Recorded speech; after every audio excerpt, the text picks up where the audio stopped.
sons and daughters of Georgia, we unite to demand safe, transparent elections and hand-marked, hand-counted papered ballots. For freedom!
Okay, if everybody can come to order, we're going to get ready and get started. We unfortunately we are losing this room at 3 o'clock, so we're going to make this our presentation of this bill as quickly as possible so that we have a lot of people signed up to speak. I'm going to start us off today, and then I'm going to turn the microphone and the meeting over to, excuse me if I don't trip him first, Chairman Brad Thomas, and we'll proceed from there. So I'd like to, this is the House Governmental Affairs Committee, and I'd like to ask Representative Bazemore if she would take us to the Lord in prayer. Thank you, Mr. Chairman. Thank you, everybody. Posture of prayer. Lord, we do thank you. We praise you. We glorify your holy name on this day that you have made, and we will rejoice and be glad therein. We ask that you remember each and every person in this place, Lord God, everyone attached to them, Lord God. And Lord, as we go over this legislation that's being proposed, Lord God, give us the God idea. Give us what we need to represent our constituents in this state of Georgia, Lord God. And that all is well, Lord God, when we are done. In Jesus' name we pray, amen. Amen. Thank you. At this time, I'm going to ask Senator Burns to come up to the table, and I will join him and turn the meeting over to Vice Chair Thomas. We'll be presenting the committee substitute to Senate Bill 214.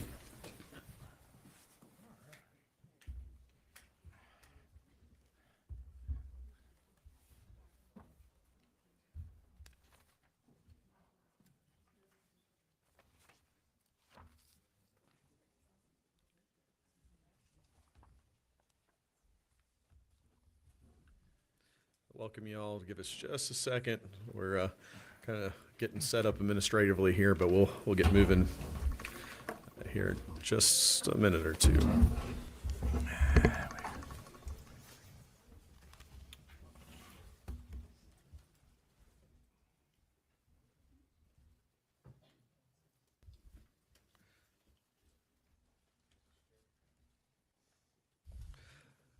Mr. Chairman, at this time, I would recognize you and Senator Burns to present the bill. Thank you. Would you please read the LC number just to make sure we have the correct number? Thank you, Mr. Chairman. Thank you for the committee's consideration. We are working off of LC 474253S. Is that correct? 474253S. Thank you. I want to start by thanking the committee and thanking the chairman. This has been a journey. SB214 was introduced in the Senate in February of 2025. It was adopted in the Senate in its old form in April 2nd of 2025, and has moved, in April of 2025, and has now been in the House as they work diligently to improve the legislation to a point where we can consider it today. This is we're going to land a plane today. It's been a bit of a interesting ride. The objective is that we get to a point where we're on final approach, and that this legislation puts us in a position to complete the process to revise our voting systems in Georgia to ensure that every legal vote counts, that everyone has an opportunity to cast their ballots in a safe and secure fashion, and that Georgia elections are fair, impartial, and accurate. So with that, we'll walk through the bill, and I'll ask my good friend, the chairman, to kind of assist me in this, because many of the changes that we'll talk about today are his and his colleagues' handiwork. I certainly want to thank Gavrio. I want to thank a number of people who've had input into this. But at the end of the day, we have to have some closure in how elections will proceed in the future beyond July the 1st of 2026. So there are a number of key changes that we'll highlight as we go along. We're going to propose a new statewide voting system that will become effective really in 2028. but it will be a uniform system with optical scanning using hand-marked paper ballots. It'll provide ballot-on-demand printing. It will ensure that the state provides the necessary equipment for counties to implement this new voting system, and it'll ensure that electronic ballot marking devices are available for those who have special needs with disabilities. It will remove all extraneous QR codes. The official ballot will be a human-readable ballot. There will be no QR codes, no barcodes, no codes that a human cannot understand. And that's a key component of SB214. It will expect and require the need for on-demand printing, ballot printing on demand, so that we can ensure that every elector gets the exact ballot image to cast their votes. It will require ballot tabulation via scanners that we use now that will be upgraded. They'll also provide an image at an appropriate resolution for effective sharing across the state. There'll be transparency and accountability in ballot design, in ballot images, in auditing. We've worked very, very hard to ensure that the system is transparent and auditable. We're going to provide secure chains of custody and testing, again, with observation and oversight to ensure that those things are done in conformance with Georgia law. And we're going to make sure that anyone who takes advantage of our voting systems criminally will be appropriately held accountable. And we'll address effective dates as we move along. But effectively, the provisions of this legislation would begin to go effect in January 1st of 2027 with full implementation by January 1st of 2028. So, with that introduction, let's quickly walk through the bill. It's about 20 pages or so. Some of it is very, very straightforward and may not require a lot of expansion on comments. I think if you go to section 1, that's a simple definition of ballot-on-demand printing. This is a concept that's used widely across our nation to provide paper ballots for individuals who go to a polling place, either an advanced polling place or an election day polling place. They will be given the exact ballot that is appropriate for their precinct. So ballot-on-demand printing, section 1. If you look at section 2, this is a section that deals with control. It strengthens the superintendent's control. They keep records of official ballots created by ballot-on-demand printing. Section 3, again, ballot-on-demand printing. You'll see a lot of that. This substance, again, section 4, ballot-on-demand printing. Section 5 deals with chain of custody and strengthens control of those ballots that were printed. Section 6, there's a good bit of conversation here, so we'll pause a minute. Section 6 establishes the structure of a statewide voter system in 2028 and beyond. And I think that's extremely important. So, beginning not earlier than February the 1st of 2027, all federal, state, county elections occurring after December 31st of 2027 will utilize a ballot-on-demand printing system with QR codes and give us the ability to ensure that the elections are appropriately administered with not only paper ballots, either hand-marked or machine-produced paper ballots without QR codes, without extraneous marks that are intended. It'll allow for alignment marking, but not for code interpretation. So the issue is here in section 6, go to a new statewide voting system, actually January 1st of 2028, is that right? That's the deadline for, yes. for That's the implementation. deadline for selecting the equipment. That's the deadline for implementation. Implementation. The equipment that can be selected In and 20 implemented anytime after February 1st of 2027. After February 1st, Yes. 2027, thank you. All right, and then I think it's important to highlight lines 127 and following.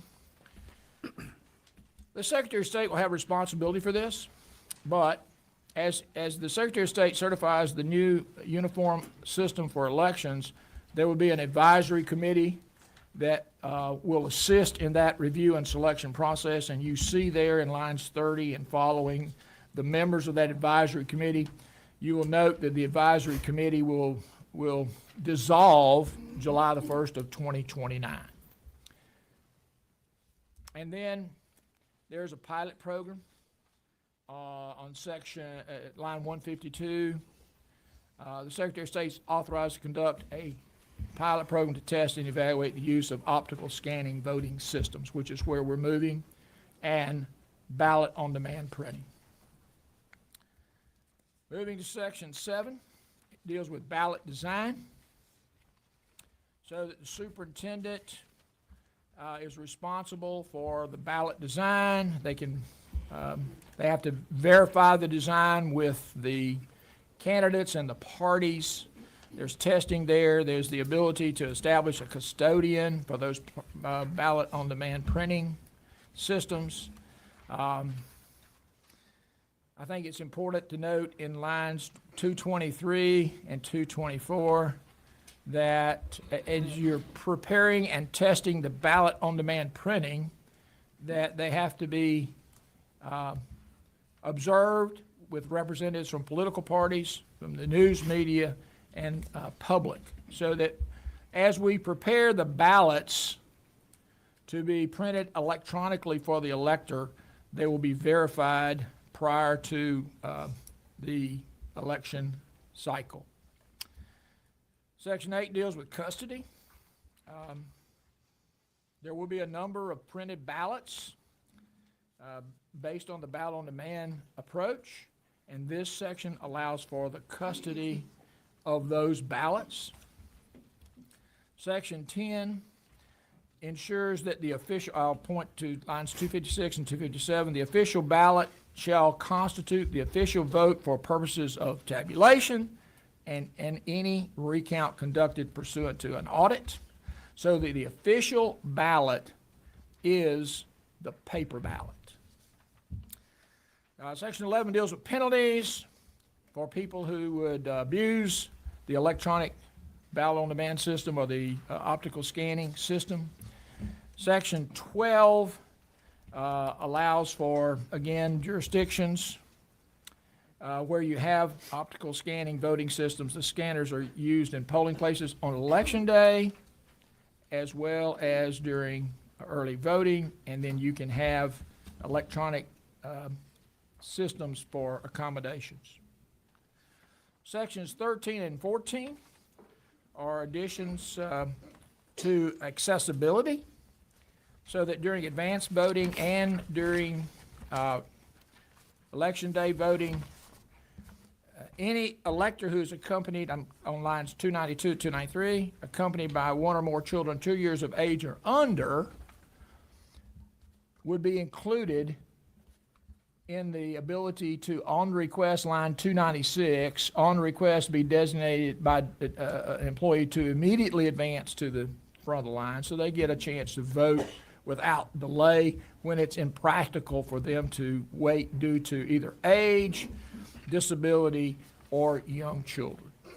So, moving on to section 15.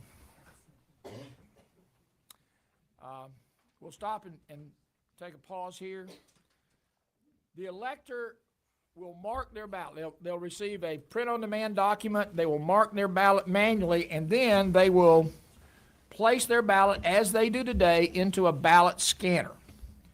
But the ballot scanner will determine if there is an overvote, if there are extraneous marks, or if there are issues, and if there is a problem, it rejects the ballot and the elector adjudicates their own ballot.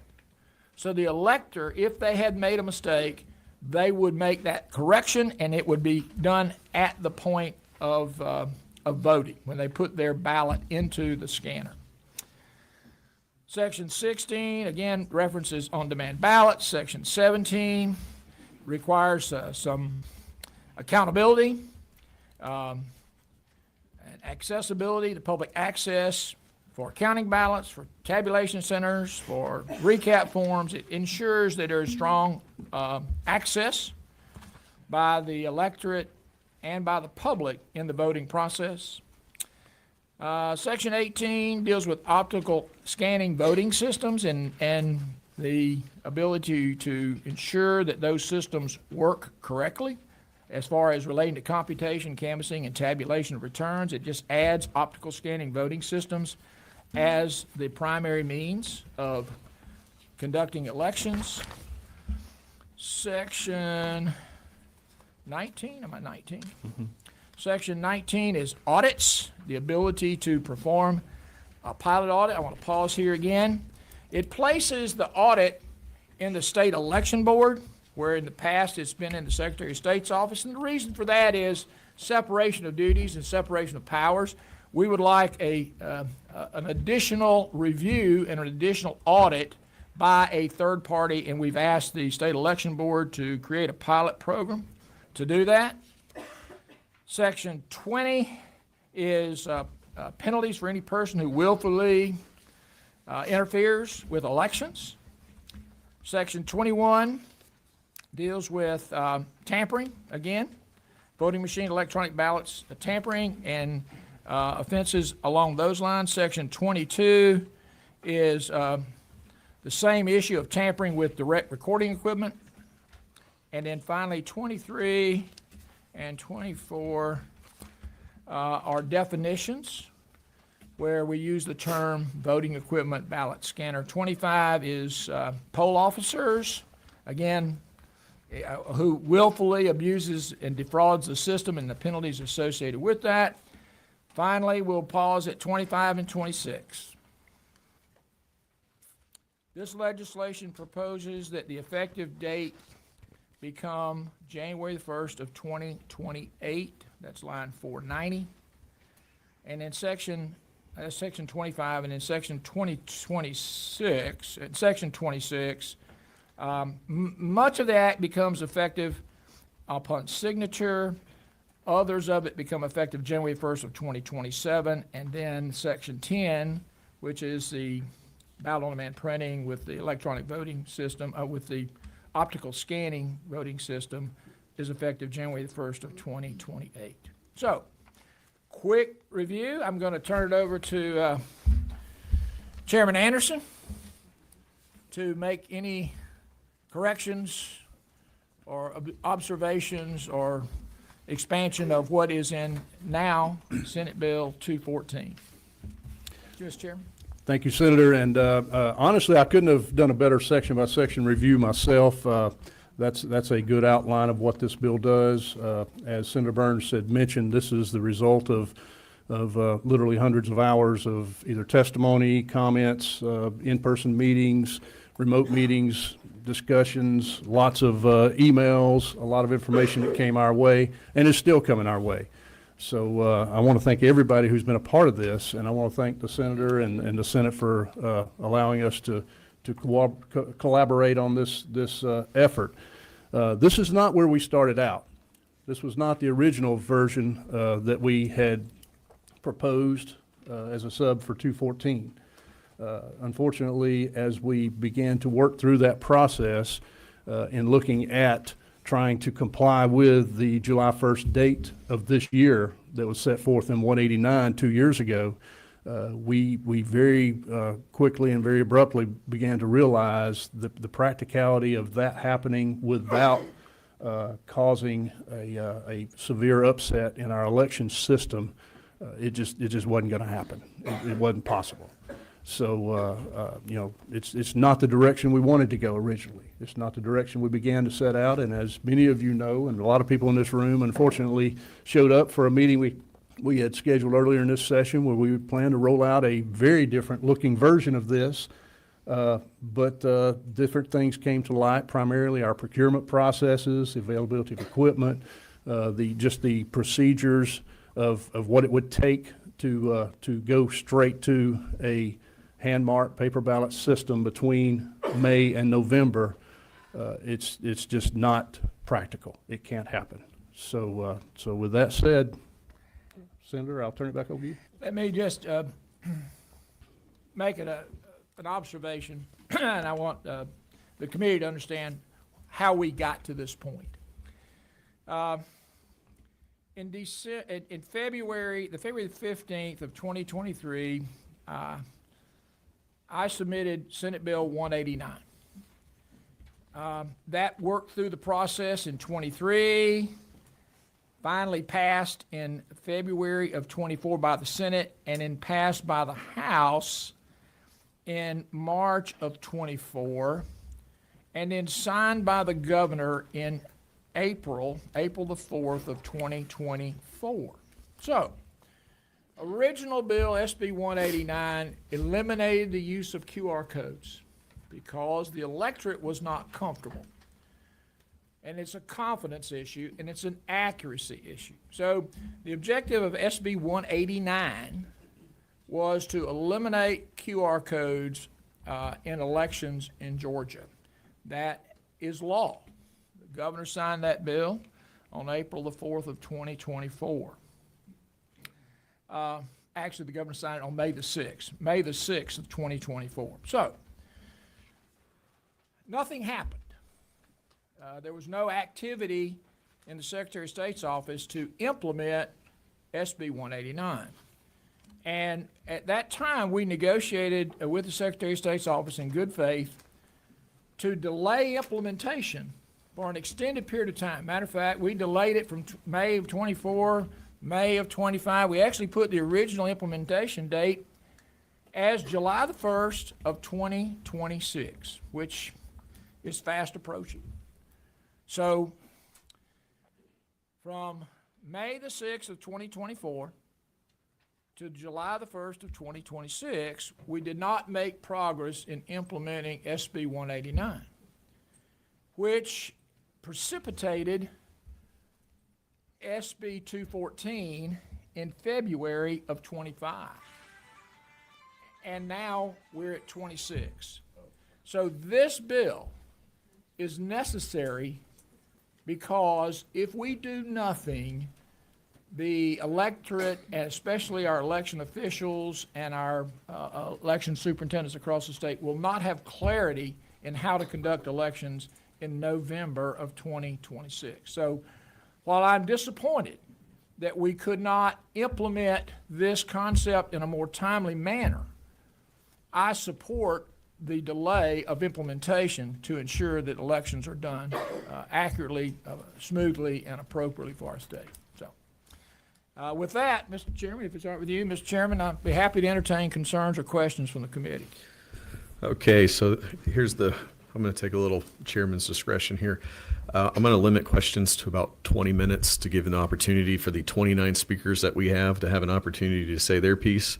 So that will put us at a hard stop on questions at 1:48. So we'll just keep that in mind, and I will offer the opportunity for the committee to, again, ask questions at the end. So with that being said, the first person that is signed up for a question is Representative Burnell.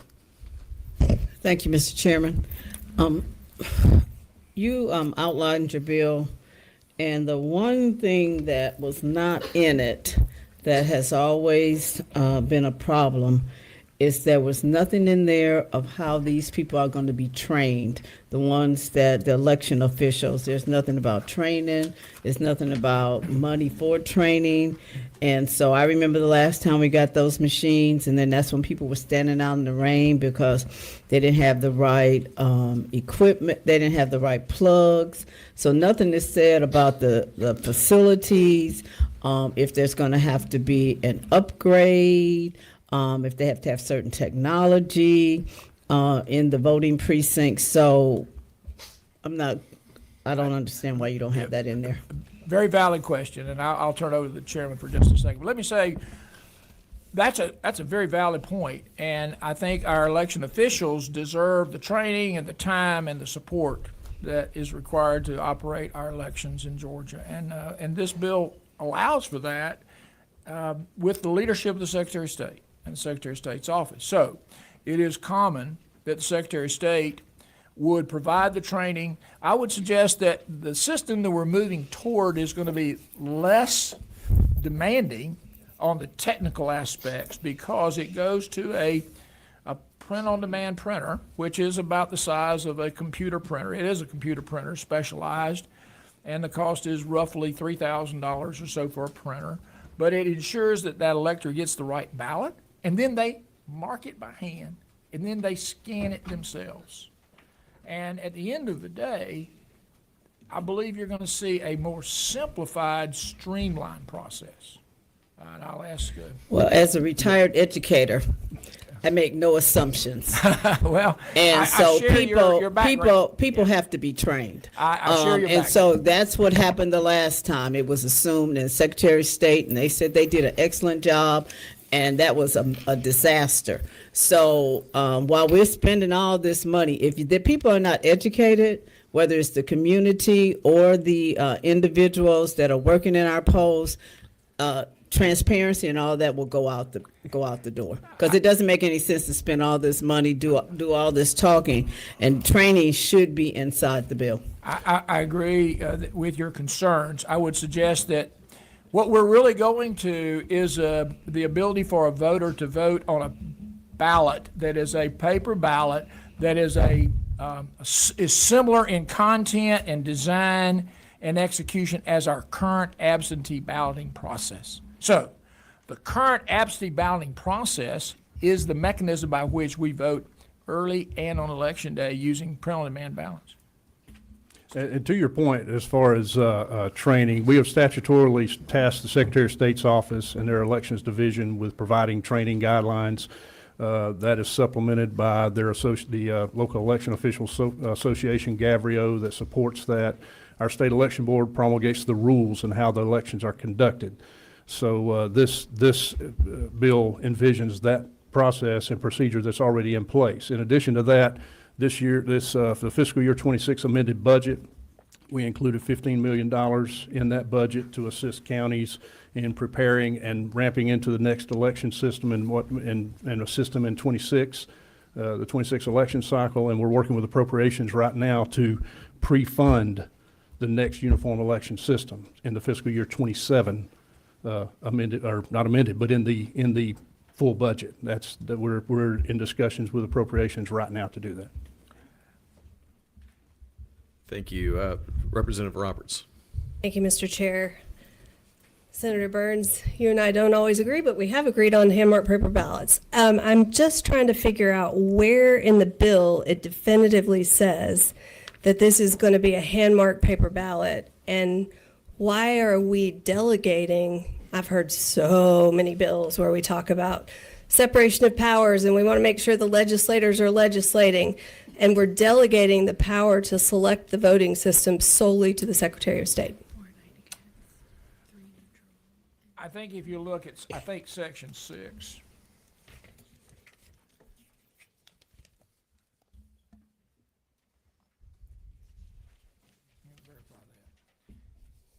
The ballot itself is print-on-demand ballot marked by the elector. Can you give me a line number? I'm sorry. That's what I'm looking for. Okay. Maybe I'll ask Chairman Anderson to point me to that place.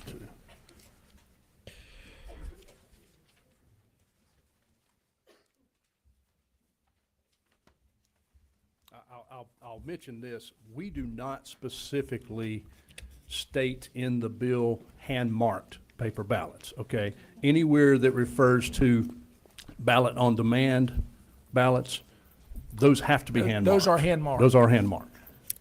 And why, explain that to me. Because it's going to look like the absentee ballot is what you're saying. Exactly. So the only way to get that ballot is off of a ballot on demand printer? What we have envisioned for that is to do that from a ballot on demand printer. Now, we will still have, the state election board has rules for emergencies, backups, and that sort of thing that require pre-printed ballots to be on hand, a certain number of them per precinct. That will still be in place. There will still be pre-printed ballots. But rather than put the state in a position where we have roughly 5 to 7 million pre-printed ballots in the state that we have to track and maintain and ensure that we don't get the wrong ballot in the wrong hand, we are proposing a ballot-on-demand printing system to where that ballot is generated at the time the voter or elector checks in and verifies who they are and that they are a legal voter in the state of Georgia. Then their ballot is printed at that time that they can take and mark. May I follow up? Sure. Okay. Okay. You what? Yeah, Four more? Well, I just wanted to ask if any cybersecurity experts were consulted in this, because it seems like if you're setting a ballot on demand printer for lots of ballot styles, that there could be opportunity for there to be a risk there, and also to inadvertently make a mistake on uploading a ballot. And so I just wondered if anyone was consulted on that particular. Go ahead. They have to be certified by EAC. All right, so the electronic The election assistance. Election Assistance Corporation has to be certified for ballot-on-demand printing. And I think the most important thing is the elector can read their ballot, the elector marks their ballot, and the elector adjudicates their ballot. And that's a plus. That's assuming the voter knows exactly who all should be on their ballot. That's to true. That's determine why- that there's a mistake. That's why, to the chairman's point, why we're going to a ballot-on-demand option to ensure that the elector receives the correct ballot image. I would say that other states have successfully utilized this approach. I believe Virginia and Florida have adopted this approach and has been successful. And I would hope that given the time frame we have, we can make it even more successful in Georgia. I understand we need some at precincts. I'm not saying that we shouldn't have those, but to my knowledge and from the folks I've talked to, ballot-on-demand printers aren't certified by the EAC or haven't been in the past. So just want to let you know that. That is being developed. This technology has been in place for a while and is utilized in some other states, as the senator mentioned, primarily in advanced voting locations because of the number of different ballot styles required there. But the Okay. more and more supplies becoming available. All right. I just remind everybody, we have 29 speakers, so if you could try to keep it to maybe one question, and I will give everyone the opportunity at the end. All right, thank you. Representative Sanchez. Thank you, Chair. My main questions revolve around Section 19. Why are we, starting line 404, why are we removing the authority from an elected official, Secretary of State, for this ballot image audit pilot and moving it to the state election board, which is non-elected by the voters? I hear your question. I appreciate it. I think the issue is whether or not we get a verified audit by an unaffiliated third party. So right now, the Secretary of State is responsible for conducting the elections. They're responsible for tabulating the ballots. They're responsible for maintaining the voter rolls. But at the end of the day, after an election has occurred, in the past, they've also audited themselves. And I think the issue is to get a second perspective or a third party's review of that to confirm it. I do not think that it's good practice for an audit to be conducted by the same staff, the same organizational structure that actually does the operationalization and conducts the elections.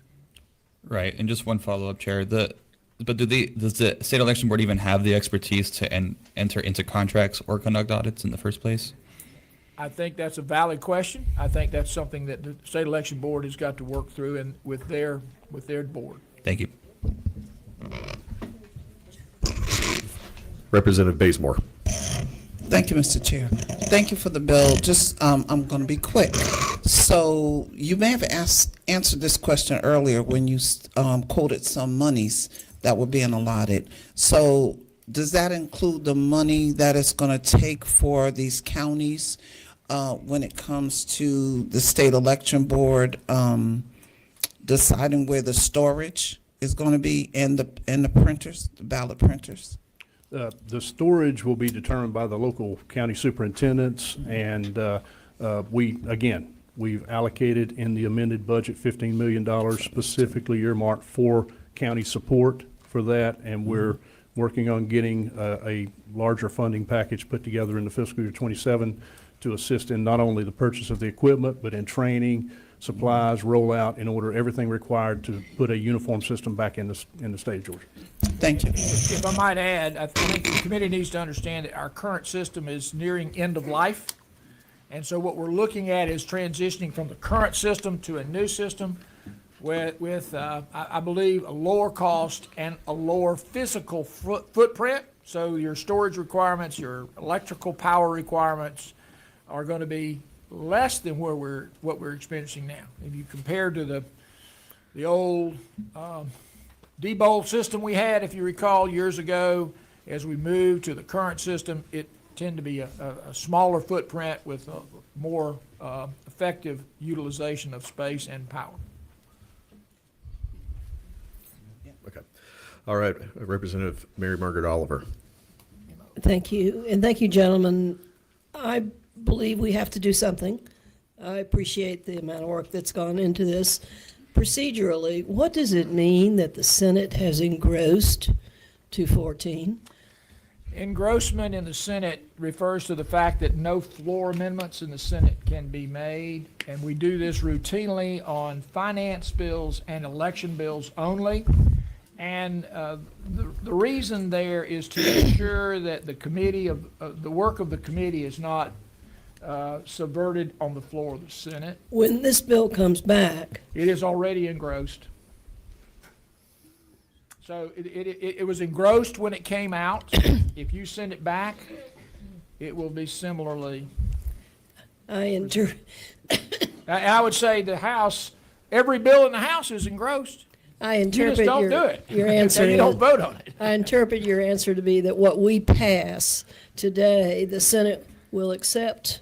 That is probably an inappropriate assumption. I would suggest that whatever you would send to the Senate, we would have to take under consideration and either agree with your position or disagree. If we did disagree, it would then go to conference. Engrossment Is that not doesn't mean true, anything. Counselor? Engrossment doesn't mean anything. Doesn't mean that we will agree with your position. It means that we will not change your position. We will either agree to it or we will disagree. Okay. And if I may just add to that, that is one of the reasons that the senator and myself and actually several members within Senate leadership and House leadership have been working together on this bill, because we hope to get to a point. Several other options have been attempted and not achieve passage, and so we're to a point to where, as stated, something has to be done. The alternative is it gets decided in courts, probably, and the most likely option there would be a enjoyment of all the provisions of Senate Bill 189, and there's way too many things in there other than this that need to be preserved. Yeah, all right. Finally, last question, Representative Adesanya. Thank you, Mr. Chairman. Hey, Senator Burns, I too have some concerns that we're taking away the power from the Secretary of State and giving it to the State Election Board. And you mentioned that it's a separation of duty, but if you look across many states, it should be the duty of the Secretary of State to audit those results. And now we're taking that away. So will the audit process and the result be made available to the public? Yes. So any audit review by either the State Election Board or a different entity would be public information. And just one short, quick follow-up. Does the State Election Board have the budget and financial resources to handle this? Again, we are working with the appropriations in both chambers right now to ensure that the State Election Board's funding is restored to the level requested. And in addition to that, the funding related to the conduct of the audit program that is currently allocated under the Secretary of State's office. The State Election Board is a budget line item. There's an item under the Secretary of State's budget. So those funds would be redirected to the the State Election Board to help assist with that. Yeah, thank you. And given the time crunch, I think it's a concern we ought to think about. Thank you. January 1st, 2028 is the implementation date of the legislation that we're considering. So we're looking about a year and 6 months, 8 months, 9 months. Thank you. Well, I want to thank the committee because we hit exactly 20 minutes. So thank you very much. All right. So again, we've got 29 speakers. So here's the position, I guess, the posture of the committee. We have 10 for, 9 against, 7. I'm not sure where they stand, and 3, I guess, that are neutral. So we're going to go 4 and against, 1 for, 1 against. We'll call them in that order. We'll get to anybody who's neutral or otherwise towards the end. So I'm just going to give you a heads up. We're going to start off 1 for Greater Georgia, Dylan Blitz. If you'd please feel free to come down.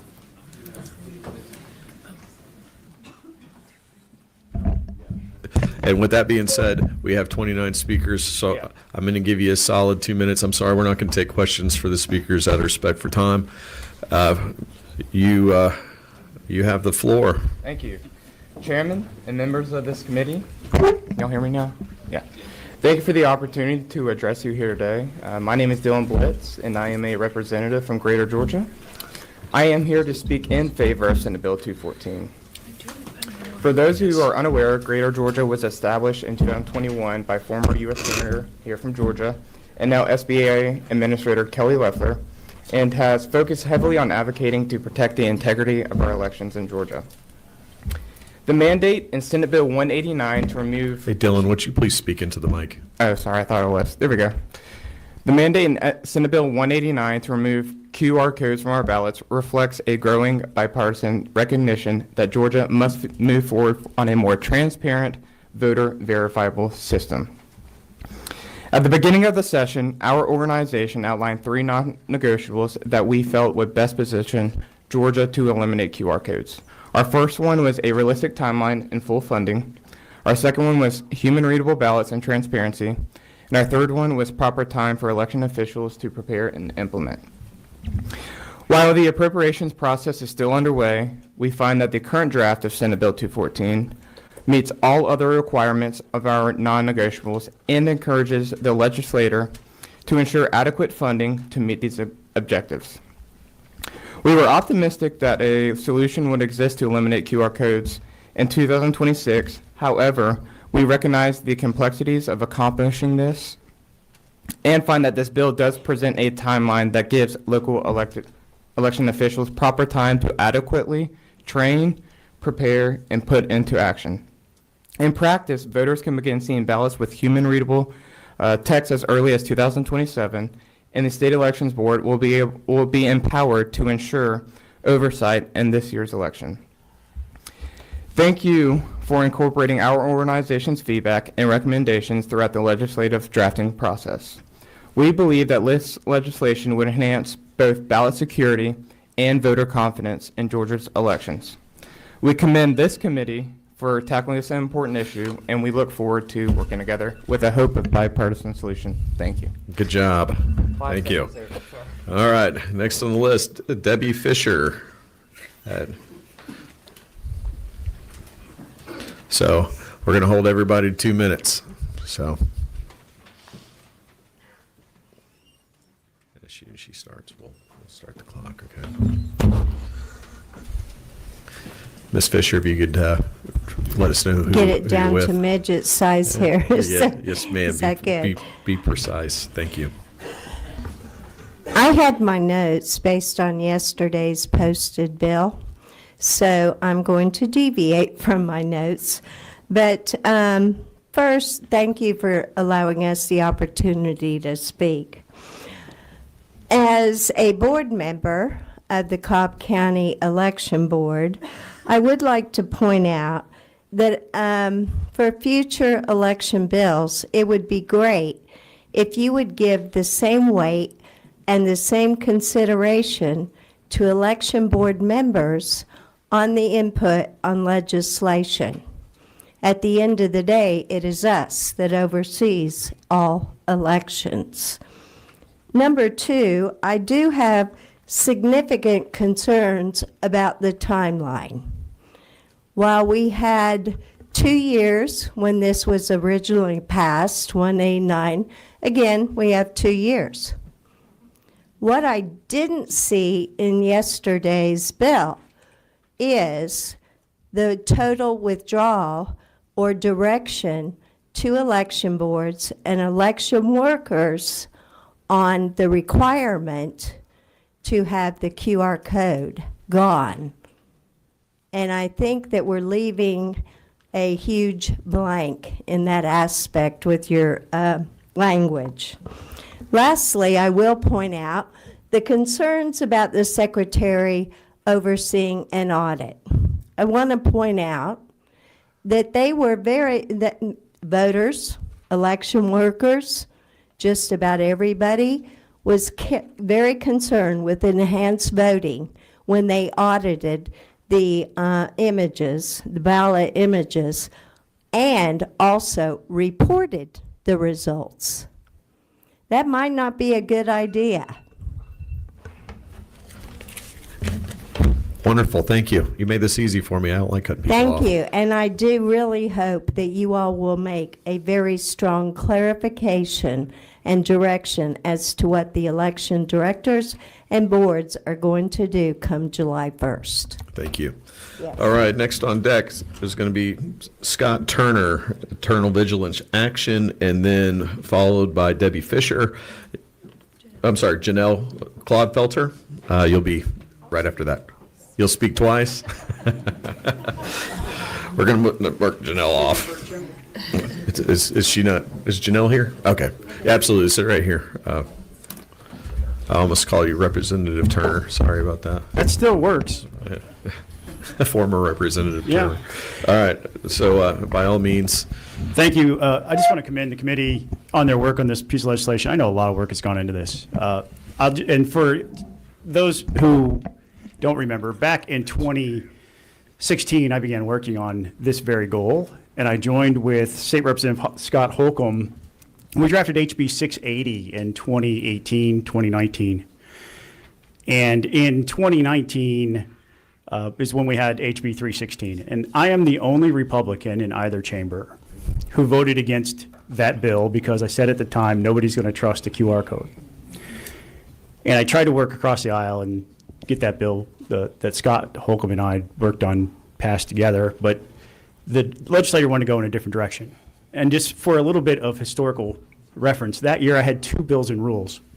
And the rules chairman made it very clear to me in no uncertain terms, in very plain language, that if I voted against HB 316, he would kill both of my bills and rules.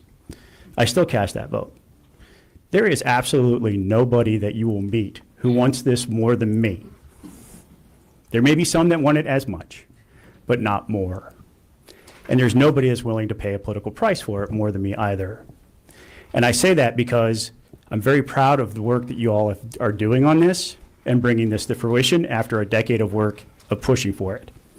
You may get some feedback that the date for getting away from the QR codes is sort of a retreat. You may have been getting emails to that effect, and I'm here to tell you, after having worked on this for 10 years, this is the most responsible thing that you can do. Having this timeline and this bill is the responsible way to govern. And I just want to applaud you and support you and thank you for that work. All right. Thank you, Mr. Turner. All right. Next on deck is going to be Joseph Kirk. If you could please make your way up to the front, and I'll recognize you, Ms. Clodfelter. Thank you. First of all, I want to pay the pipers who've actually worked hard to secure my vote. There are so few of you. I was here 5 years ago trying to get rid of these machines.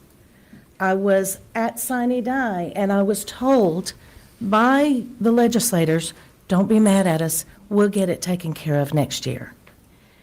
The next year, 2 years later, you actually got 189, and I was elated. I was going to get my paper ballots.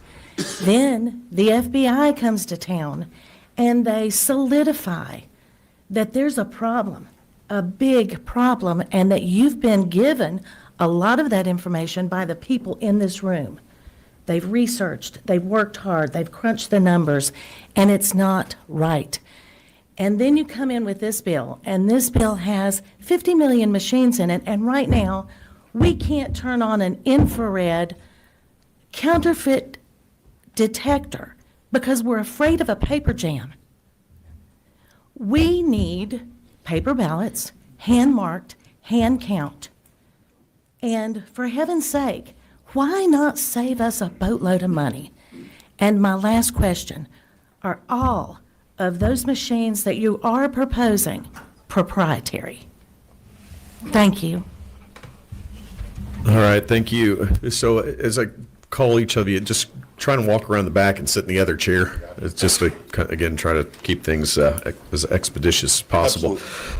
So let's see. So Mr. Kirk, next on deck is Tamara Favorito. If you please kind of work your way over to that seat, and I'll recognize you, Mr. Kirk. Thank you. Thank you very much. My name is Joseph Kirk. I'm the election supervisor from Bartow County, as well as the current president of the Georgia Association of Voter Registration Election Officials. I have some of my members here with me today. From Hurd, Chatham, Lowndes, Glenn, Paulding, Forsyth, DeKalb. Cobb is here, and the folks who are here with me are here to speak in support of this bill. I just wanted to take a moment to say thank you for working with us, for including us in the process, for addressing so many of our concerns. Chairman Anderson, Chairman Burns, just really, really appreciate it. And some of my members will get up here in a second and speak to supports of the bill. I just want to stand up and say thank you. All right, thank you very much. Deidre Holden, you're next on deck, and I will go ahead and recognize you, Ms. Favorito. Thank you, Mr. Chairman. Tamara Favorito, board member of Voter GA, and we represent about 20,000 supporters and followers. We supported Chairman Burns' original SB214, which promised to implement hand-marked paper ballots in lieu of the unverifiable QR code by 2026. We supported this year's Senate Bill 568, which had significant, real improved election security provisions such as audits of federal races and the top 4 statewide races, and a hand recount in close races having less than 1% margin of victory. We also supported the House Blue Ribbon Study Committee recommendation to simply hand count the text of QR-coded ballots to avoid all the legal and verifiability issues. We still think that's a simple and clever solution to a complex problem for 2026 because it required no new equipment and conforms to existing Georgia law. Our benchmarks show that if properly resourced, all ballots can be hand counted and reconciled with 100% accuracy on election night. However, we cannot now support this substitute because it not only forces Georgia voters to continue voting on the unverifiable QR code in 26, but it has no security provision whatsoever, even though Voter GA submitted an illustrated 80-page document with our security recommendations. This bill continues to propagate secretly counted elections on secret proprietary software for a new system starting in 2028. This has really become a vendor's bill, not a voter's bill at this point. Thank you. Thank you very much. Let's see. So we've had Mark Cook. Mr. Cook, I know you're going to be next on deck. I know you've asked to do that, but we're not going to be able to do it in a 2-minute time frame. So if you can just please give your testimony verbally, I'd appreciate it. I can do it really quick too. Okay. Well, you'll be next on deck, but for right now, I recognize Ms. Holden. You skip me. I didn't skip you. I'm just skipping around. By all means, ma'am. Thank you. My name's Deidre Holden. I'm the election director for Paulding County. I've worked in elections for 22 years. I've seen systems come and go. But I served on the SAFE Commission when this system was selected. And I also currently serve on the United States Election Assistance Commission as the local leadership council. And being in these positions, I have seen a lot of different technology and things that have happened. So I want to say that I do support this bill. I know that you all have worked very hard on this bill. This is something that is setting us up for success and not failure. The timeline was my biggest concern. And I want to say this. I know that this job is not easy for any of you.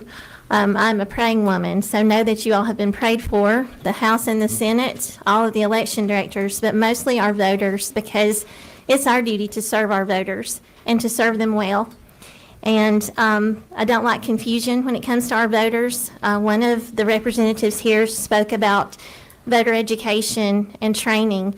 That is of the utmost importance. We need to train our people and train them well.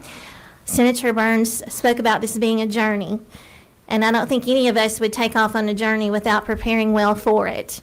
So I believe that we have prepared, you all have prepared us for this with this legislation. In Paulding County, we do a 100% audit because we want to prove our work to people, and that has turned out well for us. There should be no secrets in elections. We should have everything out there for our voters and for the public to see, because we are a representation of you all and what you all do.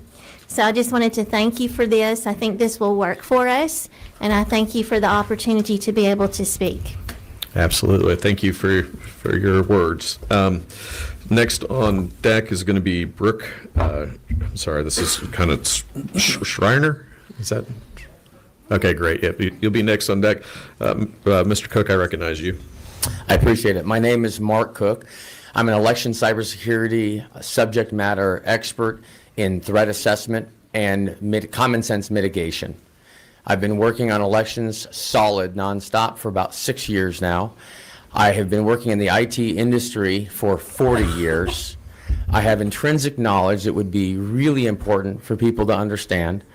I have evidence right here that I was hoping to show you that can show there are absolutely, I know you guys have heard this, but I've got the proof right here, backdoors built in to electronic voting systems that allow flipping, changing of votes. So the testing labs all miss this.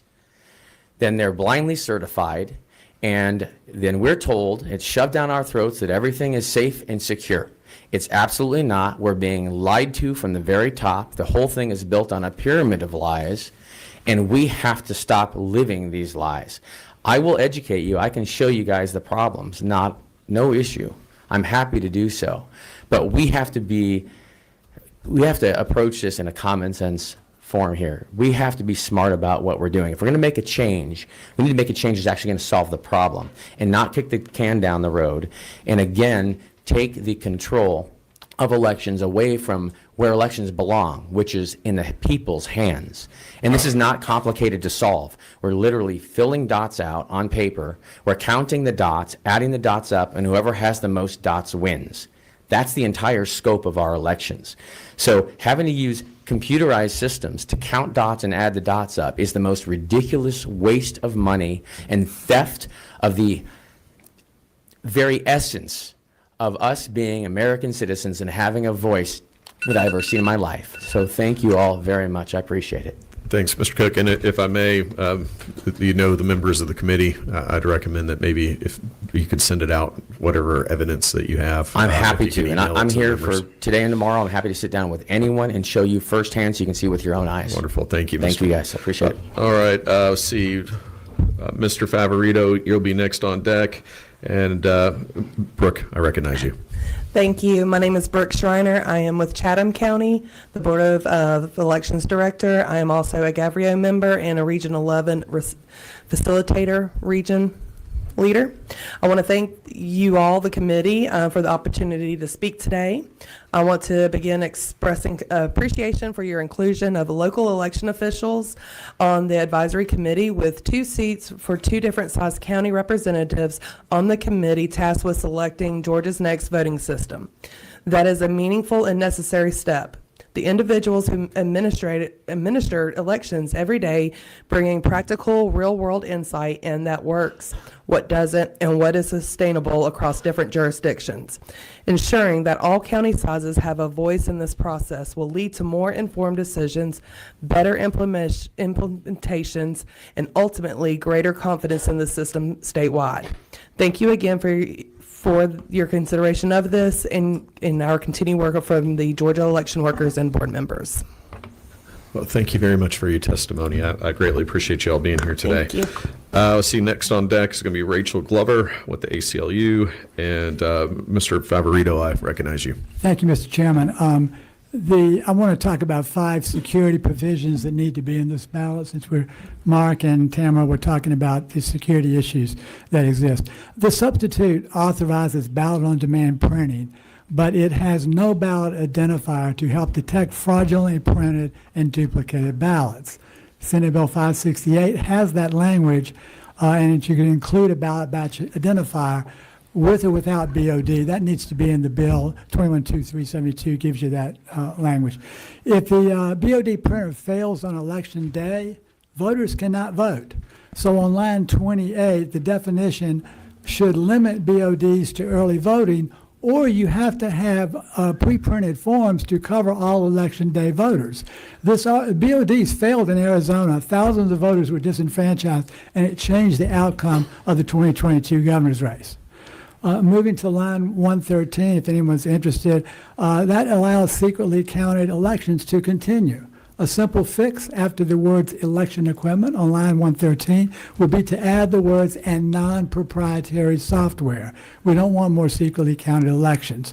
If a vendor relies on proprietary software, they have no business selling a system here in Georgia. On line 130, the proposed advisory committee for the future voting system has no cybersecurity expert and no election integrity expert. The 2 appointments on line 130 need to have that expertise. And then finally, on line 408, it proposes to audit ballot images instead of actual ballots. The word images need to be scratched to conform to the header. We've already found images that were altered prior to the certification of election results, and the substitute also needs to have 568 audit and recount provisions, so all major races are audited, and recounts for close elections are not just reprints of previous unverifiable results. Thank you. Thank you, Mr. Favorito. Okay, let's see here. I got a little thrown off here. Right, so Rachel? Yes. By all means, and then we're going to move to the next page here. Sorry, there's a lot going on. So let's see. The next is Autumn Miller. You will be next. I recognize you, Miss Rachel. Thank you. All right, good afternoon. My name is Rachel Glover with the Voter Access Project of the ACLU of Georgia. And I'm so sorry. I just realized I have the wrong testimony pulled up, which I know is cutting into my own. If you. Okay. I have it. Sorry. Thank you. I'll tell you what. Blame my we'll pregnancy give her a brain. little bit of discretion. We're going to start your clock over. Let's start from the beginning. All right, go ahead. Thank you, Chairman and members of the committee. My name is Rachel Glover, and I'm the Associate Director at the Voter Access Project at the ACLU of Georgia, which works to ensure voting is easy and accessible for every Georgian. We appreciate the changes made to Senate Bill 214 that address some of the practical challenges created by the passage of SB 189 in 2024. SB 189 required the removal of the QR codes by July 2026, but did not address funding needs or include a clear implementation plan. County election officials have constantly said that timeline was not realistic given the need to procure equipment, develop procedures, train staff and poll workers, and fully test new systems. In that context, the SB 214 substitute is a constructive step. Extending the implementation deadline to January 1st, 2028 provides needed time for planning and transition. Just as importantly, the bill continues to recognize and protect accessibility requirements by ensuring that electronic ballot markers remain available for voters with disabilities at every polling location and advanced voting site. We also appreciate that the ballots printed by accessible voting equipment would be in the same format as ballots used by other voters. That is an important protection. Ballots should not be distinguishable based on whether a voter used accessible equipment, and we want to ensure that the advisory committee tasked with developing the new system keeps that principle front and center so that every voter's ballot remains private and indistinguishable in the tabulation process. At the same time, we want to acknowledge that this proposal is not a complete solution. One of the largest outstanding issues is funding. Transitioning a new system that removes QR codes will require significant investment in new scanners, printers, and related infrastructure. While SB214 clarifies that the state is responsible for furnishing the new uniform voting system, there still needs to be clear commitment and transparency about how these costs will be funded, and it is essential that counties are not left bearing the financial burden. Ultimately, I will end there. Thank you. Thank you, Ms. Glover. Okay, Chris, I'm going to say that's Chanel. You're going to be next on deck, and Ms. Miller, I recognize you. Thank you so much. So for 2 years, we've been hearing about, that trying to enact this absence of a QR code on our ballots is too soon, too rushed. And I'm here just as a voter concerned about the integrity of my ballot and whether or not it's getting cast properly. And I'm just wondering, when is there going to be substance behind our legislation? When are people going to take it seriously? Clearly, the Secretary of State was totally unconcerned with enacting the law that you passed, and here we are, and we're kicking the can down the road another 2 years. And I can just imagine that next session, they're going to be saying, oh, it's just too soon to try to get it ready by 2028. So I don't trust this. And yesterday, I was very alarmed when I watched the Fulton County BRE meeting, in which they decided that you have a law that says we can only have one drop box per 100,000 voters. So we have 7 drop boxes here in Fulton County. But they decided, well, drop bags aren't prevented by the law. So now they voted yesterday. We're going to have, in addition to our 7 drop boxes, at 22 other advanced voting locations for 3 weeks, we're going to have drop bags that any voter can go and take their ballot to. So the heck with the 7 drop boxes that y'all said that that's the limit. And they're also going to be removing all of the ballots from each of the scanners every day, whether or not there's 1,500 votes in there. And do you trust Fulton County to be driving 70% of all of our votes in each election are cast during advanced voting now? They're going to be just driving around with all of these every day. I don't trust this. When can we get our elections back? What can we do as a voter to get these QR codes off and have a good election? Thank you. Thank you, Ms. Miller. So next on deck is going to be, Lucia Frazier? And we'll go ahead and recognize you.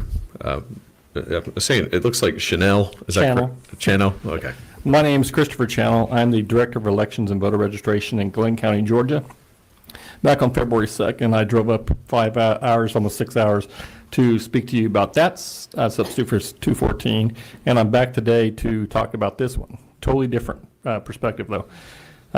I'm here to talk about the appropriate funding and making sure that the Secretary of State's office and the SEB is given the appropriate funding to implement this bill. I also wanted to address some of the comments that the representatives had made. As far as the training, back in 2020, when we rolled out the new system, we had from December to March to have that in place and implemented. And this gives us a much greater time than we had then. And then some of the concerns, we had a lot of poll workers that we had trained, but we lost due to COVID that chose not to work those elections. And then one thing we did in Glenn County is we actively went out to many of our civic organizations and showed them the equipment and let them touch it and test it and stuff. So this gives us the time frame to do that in this bill. Also, there was concern about somebody getting the proper ballot and being issued to them with the ballot on demand printers. That all comes with ballot proofing prior to the election, that logic and accuracy testing that we do on our equipment to make sure that the correct ballot is getting issued to the appropriate individuals. So if you guys have any questions, be great to just direct them to us. I do encourage that you guys support this bill and pass it on to the House. Thank you. Thank you. All right, so Vasu Abhiraman, you will be next on deck, and I'll go ahead and recognize you, Ms. Frazier. Thank you, Lucia Frazier. I really do appreciate the work that you guys have been doing this. I know it's been a long ride, and we've been talking and brainstorming about a lot of things. Our current voting system is not secure, so that's just out there. It's what it is. I understand everybody's worried about implementing new processes. But there is something we can do right now. Change nothing else, just add this. Just keep all the equipment and just have hand tally at the precinct level. Have faith in your citizens. You should. It's our election. We should be doing this. We used to be doing this. The citizens would be very proud to count and tally at their own precincts, and they are the ones who get to certify in their own precinct. Like, this is what I did, and I'm going to verify it. And it can be done. You just size the precincts correctly, and you only need 1 to 2% of the voting population in there to help, and it can be done. And we can just do that, and we can just see that it matches the machine, and I think everybody would be happy with that. And I guarantee people would come out and help. Like, if they were able to do that, I think they would be proud to come and help and do that. So don't worry about getting people to do it. Somebody said the most responsible thing you could do. I would say this is the next most responsible thing you can do with this. And I also want to say that implementing a new process, even though we're kicking it down the road, I appreciate that you're doing this, but it can be done quickly. Dominion was implemented very quickly, apparently, and it was really complicated from the system before. So I know that it can be implemented if people want to, and this is a direction of goodness. So when people want to do it, they'll do it. So I definitely don't appreciate the people that keep complaining about we don't have enough time. I'm pretty sure if we put our minds to it, we can do it. And just a couple things on the current bill I do appreciate. The audits in the SEB is a good thing, and it's good to have the paper ballot as the official. Thank you very much. Thank you, Ms. Frazier. I appreciate that. Next on deck is going to be Rosario Palacios. Hopefully I said that right. And Vasu, I recognize you. Thank you so much. Esteemed members of the committee, my name is Vasu Abhiraman. I'm the vice chair of the DeKalb County Board of Elections, and I'm also a Georgia Tech graduate. Definitely sucking up there. I'm not, so I won't hold that against you. I went to UGA for law school, so pick one. I wanted to express my deep appreciation for the fact that you listened to local elections officials and understood that an overhaul mid-cycle here was going to be untenable. I can talk from DeKalb County's perspective. We just ran a special election last week. We have a runoff next month. Then we have the primary on May 19th. Then we have the runoff on June 16th. That's 4 straight months before what would have been a massive overhaul of the system. It wouldn't have made sense, and I really appreciate that you listened to local officials talking about the practical considerations of implementing something mid-cycle like this. We have 280 ballot combos for the fall and 432 ballot styles. This is a big overhaul that has been proposed, and I think the timeline for implementing it seems to be reasonable. The devil is going to be in the details, and I implore this committee to continue working to make sure those details are correct. Thank you. Thank you, Mr. Abhiraman. Let's see. Next on deck will be Michael Beach, and I recognize you, Miss. I'm assuming I'm saying this right, Miss Palacios. Yes. Thank you. Thank you. Thank you, Chairman. Thank you, members of the committee, for having me today. My name is Rosario Palacios. I'm the Executive Director of Common Cause Georgia. Common Cause Georgia is one of the oldest nonpartisan nonprofit organizations in the state with over 55 years doing work in voting rights and government accountability. I want to express foremost the gratitude for provisions of the bill that seem to be just really excellent, especially as a mother with young children still. The accessibility features for folks with someone that's less than the age of 2. And then the advisory committee as well is a wonderful move that I'm excited about. The concerns that we have remaining as an organization is in shifting more authority to the state election board. And there's 2 provisions there that we still have questions and concerns on. In the latest substitute LC 4253S, we saw that the state election board has increased authority in 2 areas. The first one is in the custody and storage standards. We want to make sure that our elections are protected, that storage standards are not being controlled by a politically contested board, and that rather we have a neutral administrative practice in place. Secondly, on the OCR audits, because of the audit pilot that this SOS was overseeing, and moving that to the SEB raises questions for us on who's going to set the audit protocols, who's going to control the timing, how do we prevent audits from becoming a vehicle for political pressure or public confusion.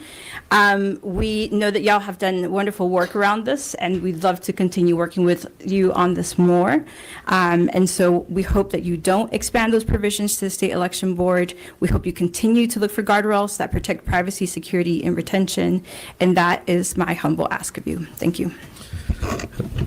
Thank you very much. Victoria Cruz, you're next on deck.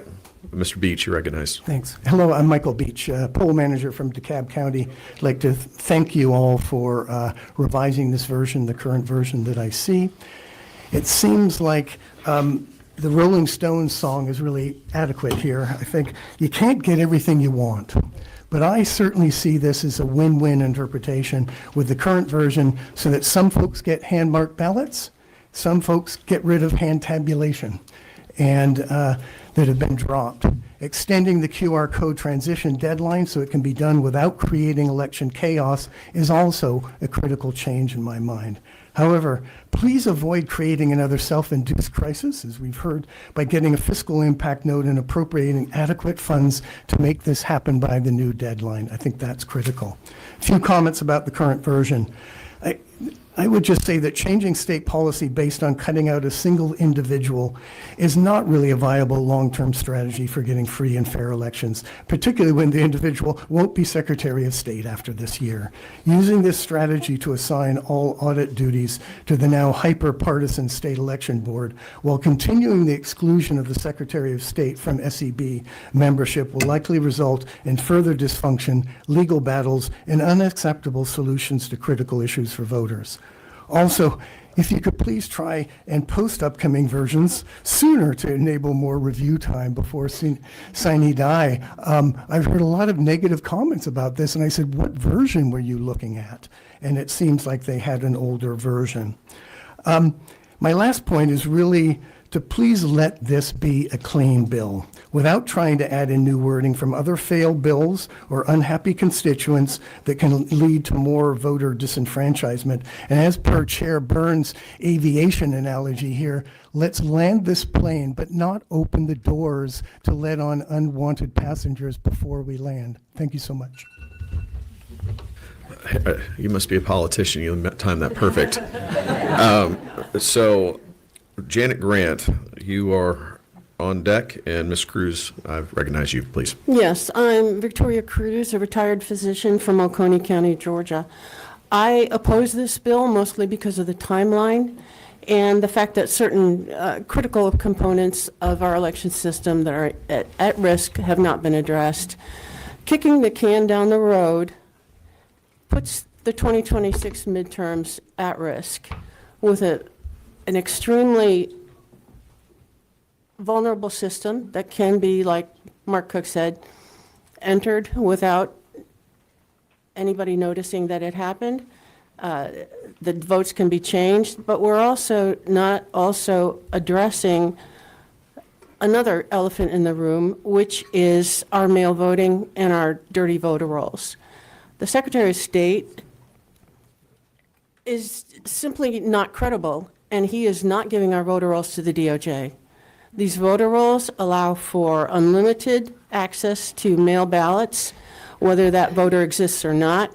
There are entities in the states that do use those phantom voters and ineligible registrations that remain on those voter rolls to vote ballots. That is how elections are taken. If you had monitored the Texas primaries at all, you will see that the electronic databases of the voter registration system have been compromised. Thousands of ineligible voters were put in there with ineligible registrations. And so we have not, the electronic poll books allow for this, as well as maintaining the systems like we do here in the cloud. That's not been addressed. Limit early voting to 1 week only. We have too much early voting. Early voting is also being used by non-governmental organizations to monitor the results. It's easy to do. Candidates know how to do it, and we need to address that issue. 2026 is on you all. What happens is on you all. I would disagree with that. I think that's the will of the voters. But I would go ahead and recognize you, Ms. Cruz. I'm sorry, Ms. Cruz, Ms. Grant. Hi, my name's Janet Grant, and I'm an area poll manager in DeKalb County. I really appreciate the balance that has been struck in this latest bill version, heeding the recommendations from election officials with the ask, balancing with the asks from the various advocacy perspectives. The timeline of January of 2028 does give adequate time to procure the on-demand ballot printers, which are critical, for the SEB to develop and issue the supporting election rules, to pilot potentially during 2027, and for the critical training of poll workers. A rushed implementation would just bring significant unnecessary risk. I know, and you're hearing it today, advocacy is out there for hand counting. Hand counting not only introduces the significant risk of human error, it's also more costly and delays the reporting of results. Across the country, only 0.17% of voters live in districts that use hand counting. An academic study which evaluated the accuracy of hand counting found that that 46.7% of ballot counting teams provided incorrect counts for at least one race. In DeKalb County, for several years, we counted just the number of ballots in each polling place and found all those inconsistencies were due to human error. The scanner result was the correct result every time. I ask that you resist this demand for hand counting, which would not enhance but rather threaten confidence in results. Thank you. All right. Thank you, Mrs. Grant. So that concludes those are for and against. I would ask that anybody that is what we would say neutral, that if you'd be willing to waive to give us a little bit more opportunity, I would appreciate it. With that being said, I'm going to start off with Blake Evans with Secretary of State's office. You are recognized, and we will just go straight down the list. And then, let's see, next on deck will be Earl Ferguson.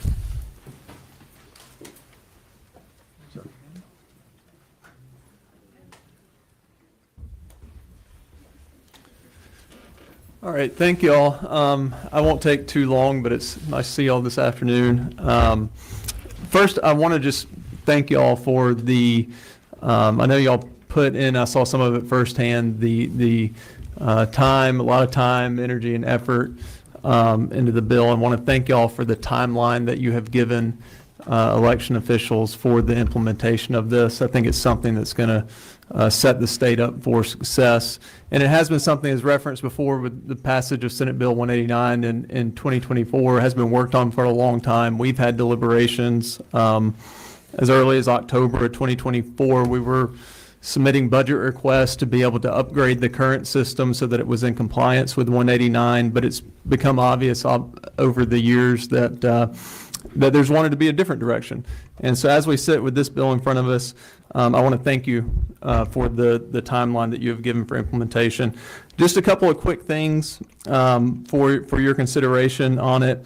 On section 15, there's on line 326, there's the phrase "other error" when talking about potentially having the scanner reject a ballot or give it back to the voter for consideration. You may want to consider replacing that with blank ballot because I think that might be what you want to get at there, is if the voter is confused and they're submitting a blank ballot, you want to give them the opportunity to review it again.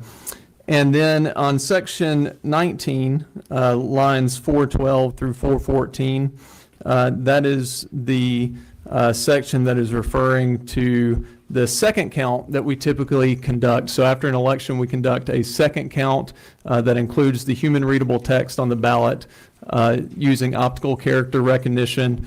I would recommend taking away the last sentence of that section that is being added, and essentially allowing us to continue to do that, so that in May we can rely on the human readable text as a second count before we certify the election using the QR code tabulation.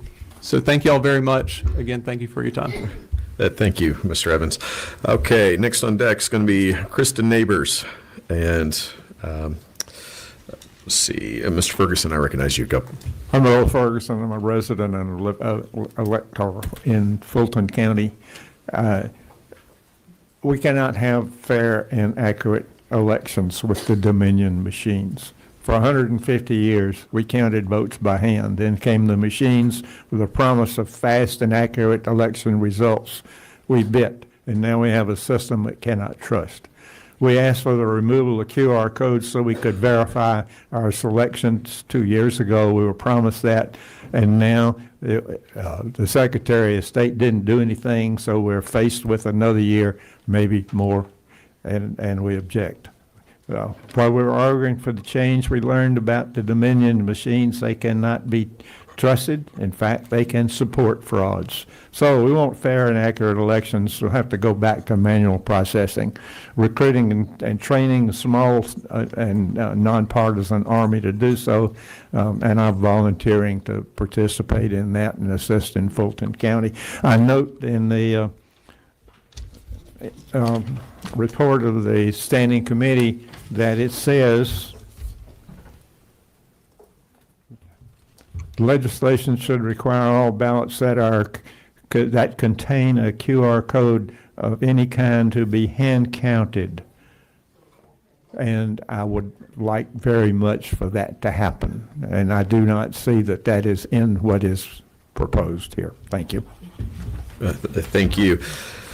Y'all, here's where we're at. I got 30 minutes left, and we have a little bit of debate left to do. I'm going to have to cut this down to 1 minute each, and you all are neutral. No problem. All right. I'm Kristen Neighbors. I'm the State Director for All Voting is Local Action. I'm going to talk super fast. I want to thank the authors for a clean bill. It's clear you listened to especially to the election officials who came in and talked to you and talked about how hard it was going to be to implement by November, so I really appreciate that. Never should have happened, but I think we all agree that, if we could go back in time, but I really appreciate this elegant solution to an inelegant problem.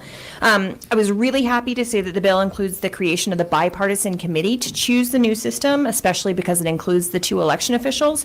These are the folks who run these elections year in and year out. They carry out their very technical job in a very nonpartisan way, and they're exactly who I would want to be selecting the new system, so thank you for including them. My one concern is about Section 18, which makes images of the cast vote records and system log files public on the Secretary of State website. Most people have no idea how to interpret those files, including many people who will claim that they do.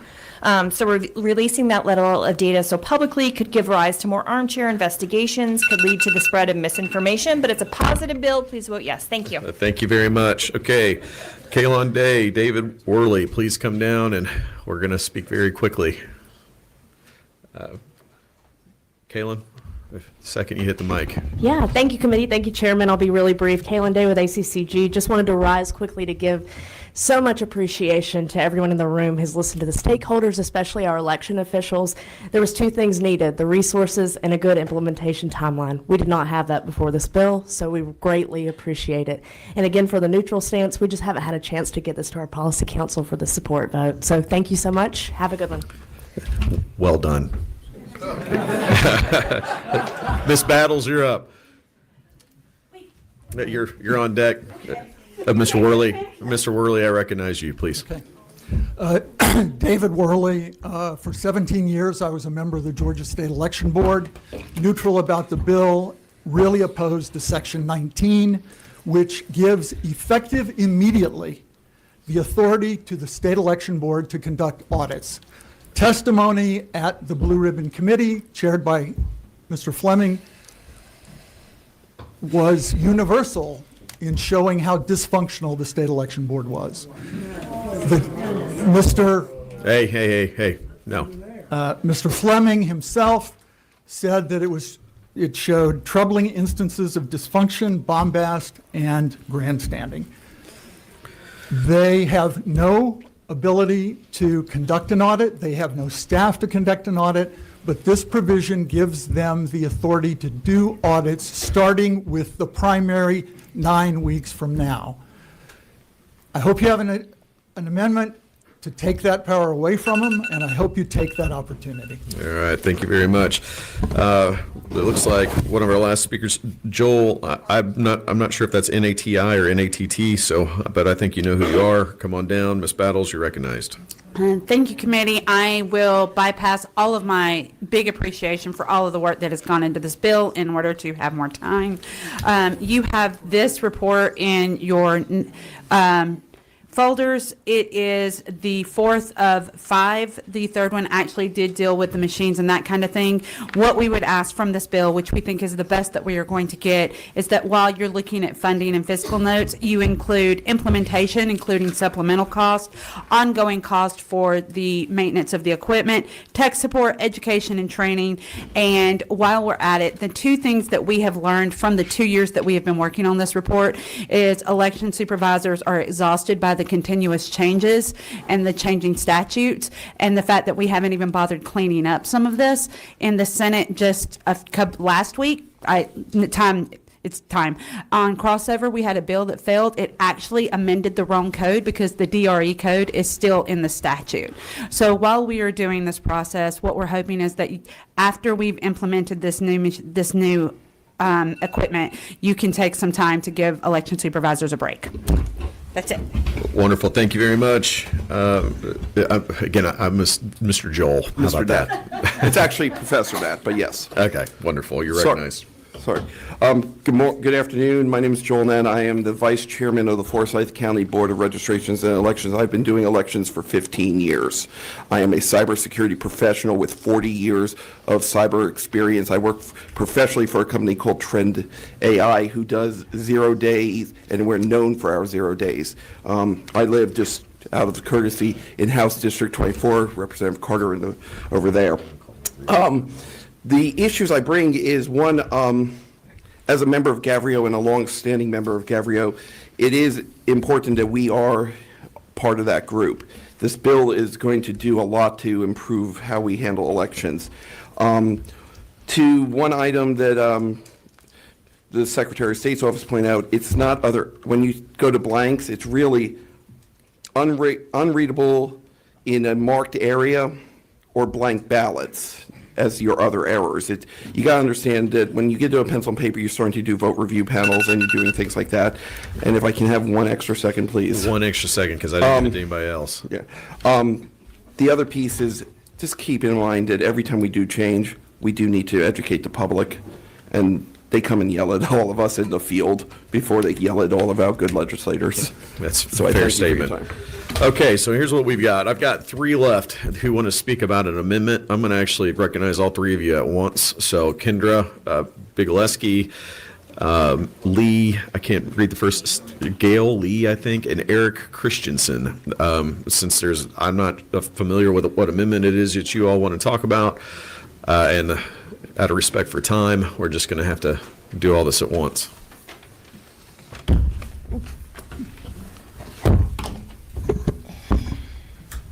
You are recognized. We'll give them, since there's 3 of them, we're going to give them 2 minutes.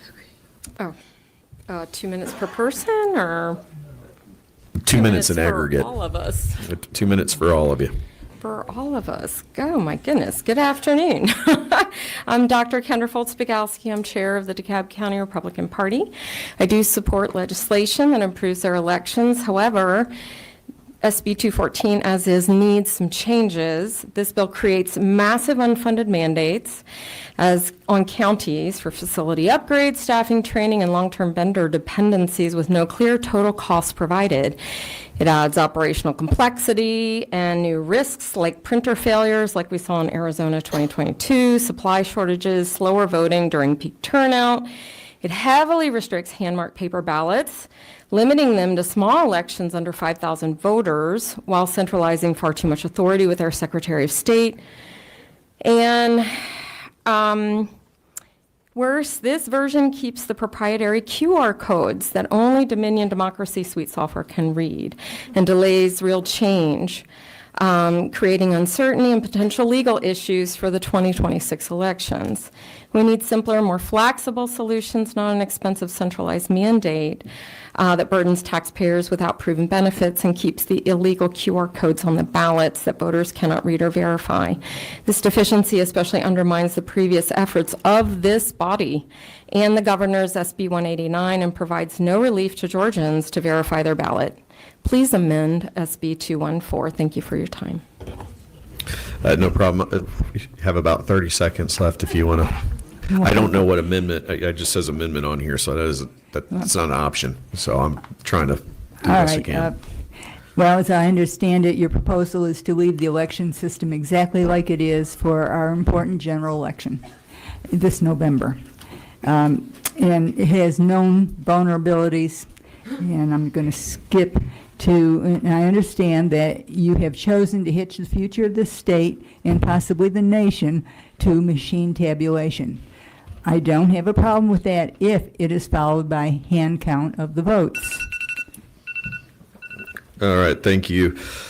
At the chairman's discretion, he's asked to give you, I give you 1 minute. Eric Christensen, auditor, accountant, and active CPA.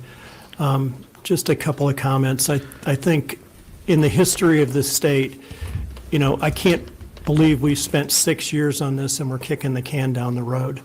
And that's disappointing.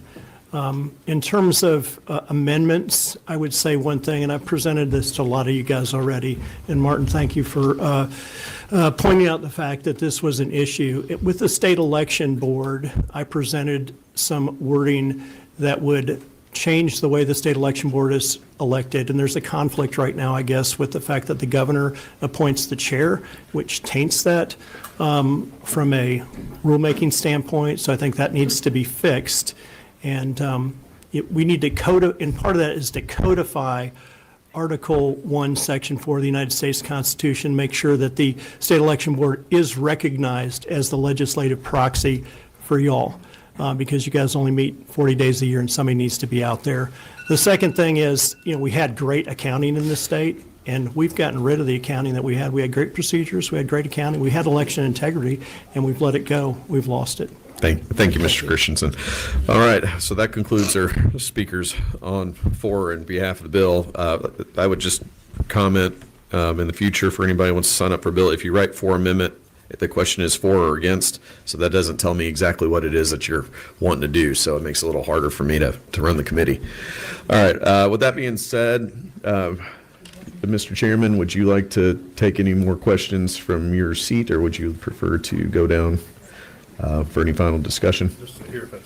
Okay, so at this point, I'll allow the committee to ask any final questions they have to the presenter, and, well, there you go. And otherwise, both presenters. I didn't even see you back there. All right. And because I had made that commitment, we're going to try and keep this reasonable because we do lose the room at 3 o'clock. So with that, I'm going to recognize Representative Oliver. By all means, ma'am. Thank you, Mr. Chairman. I am interested in Section 18 about the investigation opportunity that can happen at a precinct level. I'm a little concerned about how that's really going to work as a practical matter. I look at the lines 389 to 394, refers to records, reports generated, system to be examined against any other information reported. That language seems a little loose to me, and I'm considering making an amendment just to delete those lines. I wanted to ask your opinion or direction or advice. If I may, Senator, I'll kind of address this while you're looking right there. This question has been brought up. This language actually came from a member of Gabrielle. However, in reviewing with Legislative Council, I would, and I'm assuming the senator would follow suit with me, consider that a friendly amendment. Thank you. All right, and then Representative Sanchez, you're recognized. Thank you so much, Chair. My question is also on Section 18, but a different section of it. Specifically, starting on line 377 through to 379. So it says it appears that the total votes, if it appears that the total votes returned for any single candidate or the total votes returned for any combination of candidates for the same office or nomination, and then later on it says if it mismatches the ballots or the ballots casted, that there has to be an investigation on that. Now my question is, does this also take into account there are certain municipalities that are under 100,000 population that allow for elections where you can vote up to 3 candidates at once for a seat? So an example I have right here is Rome, City of Rome. There's a sample ballot where it says vote no more than 3 on here. And so if you actually look at the tabulation of that specific election, for City Council there was 11,000 votes, but the reported amount of cast ballots is 4,700. So would that trigger this clause, or is there a carve out for situations like this? It's a city election, is that right? Yes. Okay, and what you're saying is they have a multi-candidate. Yes, more or less, yeah. More or less. So Right. one precinct, multiple candidates running at large? I believe so, yeah. And basically it allows for the voters to vote for more than one candidate. Correct, but Yeah. the total number of votes cast would not exceed 3 times the number of electors. Is that not true? Yes, that's what and I just wanted to make sure this language covers that. I believe it does. Okay. I believe it would allow for that environment. Okay, that was my main question. And I do also have a motion later on for a section 19, but we'll go at the proper time. Yeah, I'll recognize it at the proper time. Okay, seeing no more questions. At this time, I will entertain motions. All right, can I get a second? All right, we got a motion and a second. All right, at this point, I am now at the posture to take amendments. Mayor Margaret Oliver, I'm going to recognize you first. You have an amendment that you want to offer? Thank you, Mr. Chair. I wish to amend, beginning on line 389 through the conclusion of 394, that language be deleted, and that's referencing what exchange I had just now with the exchange, that would be regarded as a friendly amendment. Okay, so I'm going to call this the Oliver Amendment. And I'll leave. With the word "in." Stuart, are you? Okay, all right. I'll recognize you at the proper time, I guess. So, all right. So we got a motion. I heard a motion. Who's the motion? I'll just make sure we have it for the record. Okay, you motion second. All right, we have a motion and a second. All those in favor of the Oliver Amendment? Can it? Actually, I should open up for discussion real quick. Is there any discussion? Yeah. All right. All right. 25.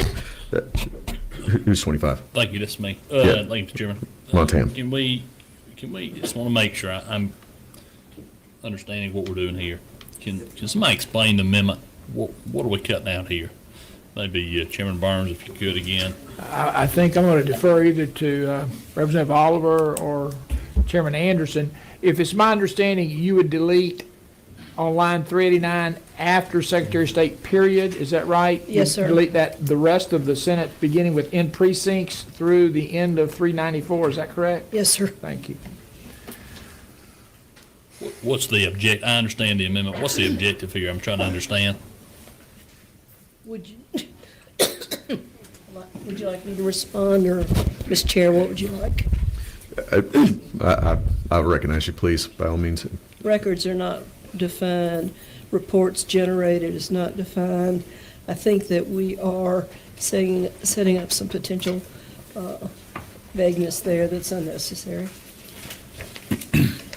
Thank you. I don't know that if we have on line 393, if any discrepancies are discovered, the superintendent shall investigate the discrepancy and if necessary correct the results.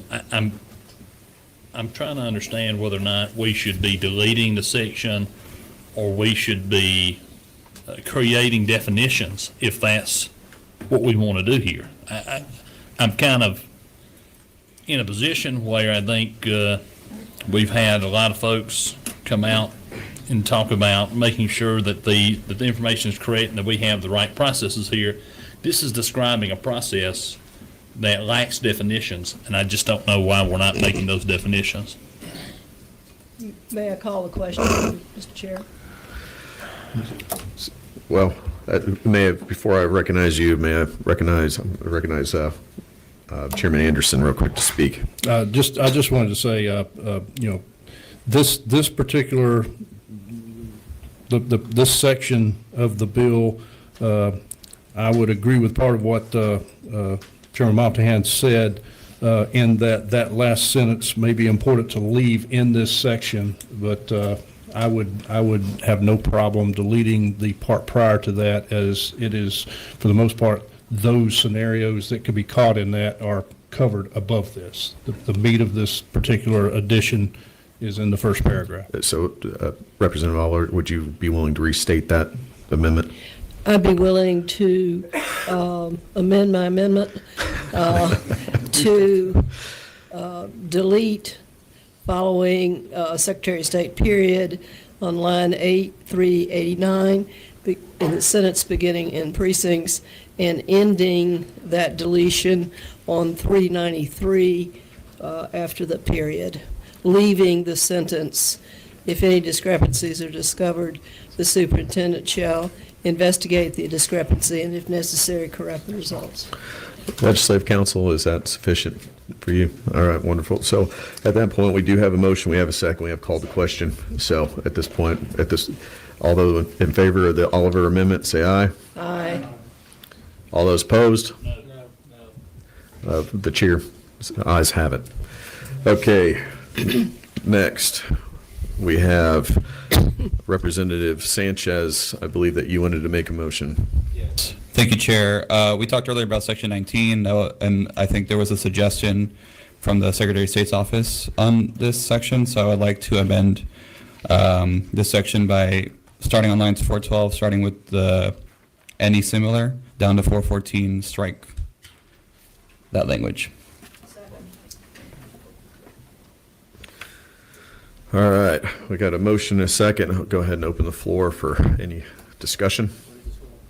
So to explain my motion, yes, so this would allow for the Secretary of State to continue their pilot program, and then the State Election Board could do theirs as well. So we'd have multiple audits now. I'll tell you what, I think we're gonna take a quick pause. I like to make sure both the authors are amenable to the change. If they're not, then we'll consider it. Okay. If you don't mind. One more time, yeah. Representative Sanchez, please state that one more, just so the whole committee is very clear on what's going on. So my motion is to strike, starting on line 412, any similar, through line 14, strike that language. Basically, this would allow the Secretary of State to continue their program and also allow for the State Election Board to have theirs as well. So it would allow for both. All right. So I think that's fairly clear. We have a motion. We have a second. We are open for conversation. Representative Addison, yeah, are you wanting to speak about this, or? Okay. All right. So in that case, that'll open this up for vote. Oh, actually, Chairman Anderson. Okay, we would not take that as a friendly amendment. Okay, all right, that's not considered friendly. Thank you. Again, at this point, I'll take this up for a vote. All those in favor? Aye. All those opposed? No. Motion of the chair, the motion fails. All right. All right, we now have Representative, actually, Legislative Council has an amendment that one of us will offer. Are you recognized? Yes, I just noticed there's a drafting error on line 369. It says, and adding a new code section. That needs to read, and adding a new subsection. Well, I will make that motion because I was planning on making that motion anyway, so I appreciate you bringing that forward. So that will be striking the words code section, line 369, and replacing it with subsection. Can I get a second on that motion? Second. All those in favor? Aye. Opposed? None. Okay. All right, that gets that one done. All right. Next is Representative Adesanya. Thank you, Chairman. I would also like to make a motion. Oh, wow, I'll do it this appropriate time, make the motion. Okay, all right. I would like to strike out line 407 to 409. So the point that starts with the state election board up to the 409 that says text portion of the ballot. So you, 407 to 409. so I just want to make sure, this is what's in existing Section code. 19. The only thing we're changing right now is Secretary of State to State Election Board, but you want to strike out all of the lines.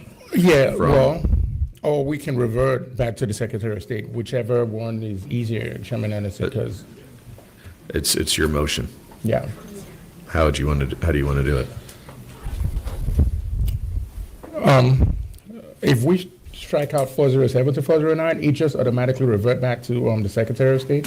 I'm handling that anyway, so we can either revert it back or remove 407 to 409. So if I was to restate your motion, what's Yeah, your, all right, so my motion is to strike out line 407 through 409. okay, strike out one, and I would, when you say through, you mean to the end of the word ballot? Correct. Okay. All right, so we have a motion. I did not record a second. Second. All right, we have a motion and a second. We'll open up for discussion. Chairman Anderson, did you want to be recognized? I'm just going to say that's not a friendly amendment. Okay, thank you. All right, so at this point, I don't see any more discussion on that topic. Oh, you do? All right, never mind. Then I will recognize you, absolutely. Thank you, Chairman, and this may be a question for Senator Burns or Chairman Anderson. I'm trying to understand the intent behind prioritizing a pilot being run by the state election board over an existing pilot which requires time to see it through, to track and monitor, to prove out any sort of impact or effectiveness. And so maybe this is a question the author or Chairman Anderson can answer. Why are we prioritizing a pilot that, for all intents and purposes, is intended to do the same thing that an already existing pilot is trying to do? Mr. Chairman, I would simply respond by saying we're trying to separate responsibilities here, and we'd like to make sure that we have a good, clean operational context and a good, clean audit context, and the sooner we verify that through a pilot, the better. And Because we'd like for the Secretary of State to focus on the operationalization and the conducting of the elections, and we'd like the State Election Board to be our external review process through an audit. And what happens to the existing work being done on the current pilot? Are we just scrapping that? I would hope the Secretary of State would share that information with the State Election Board, and they could pick up and move forward. All right. Thank you, sir. Okay, at this time, we have a motion and a second on the table. We're going to, all those in favor of the Adesanya amendment, say aye. Aye. All those opposed? No. No, the motion fails. All right, next, we have Representative Bazemore. Thank you, Mr. Chair.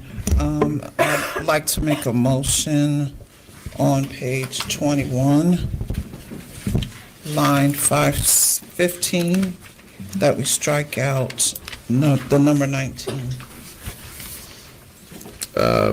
What's the line again? Yeah. 515. Line 515, we strike out the number 19. And the comma thereafter? Yes. All right. That's the Bazemore amendment. We have a second. All right, we'll open it up for discussion. You'll have to explain that one to me a little bit. I believe this would just allow this to revert back to the Secretary of State. No.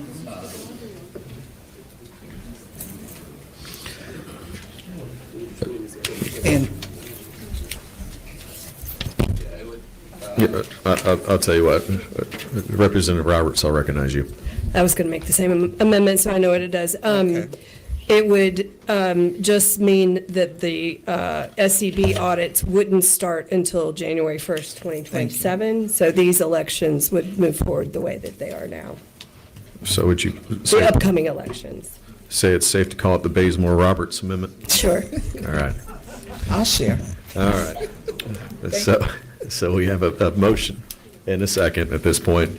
And we've had conversation, so at this point, we'll take it up for vote. All those in favor of the Bazemore-Roberts amendment, say aye. Aye. Opposed? No. The noes have it. Motion fails. Can we get a hand? Oh, we had to do hand count? Absolutely. All right. Those in favor, raise your hand. We have 7 against. Those for? I'm sorry. Those against. Thank you. There's a lot going on here. All right. There you go. Motion fails. All right. That, I actually have one amendment I'd like to make a motion to, and that is going to be on line 149, after committee, between the committee and period, it will, the following language will be added. Provided, however, that a meeting may also be called by 7 members of the committee. And the reason for this amendment is it allows the committee an opportunity to call that in order just in case there's an issue with the Secretary of State choosing not to. So it gives a little bit more flexibility to the committee, and I'm generally supportive of allowing that to happen. We got a motion and a second. Be happy for conversation.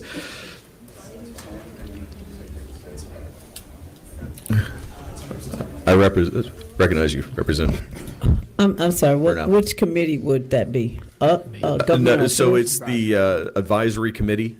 So that right now, the way it's written is the Secretary of State has to call that, whoever that person is. In this case, it just allows the members of the committee to also have the ability to call that in lieu of the Secretary of State. Thank you. Yeah. So we got a motion, we got a second.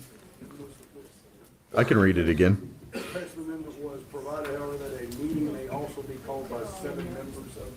Yes, that is correct. So we have a motion and a second. All those in favor? Aye. Opposed? All right, so motion passes. Okay, so that completes all amendments to this bill. So we're going to go to the motion of voting on the bill. So there's a whole lot I was supposed to say here, right? So this would be motion to pass the SB214 LC 474253S as amended by the committee. All those in favor, say aye. Aye. Opposed? No. I would say the ruling of the chairs, it passes. Thank you. And with that, we are adjourned.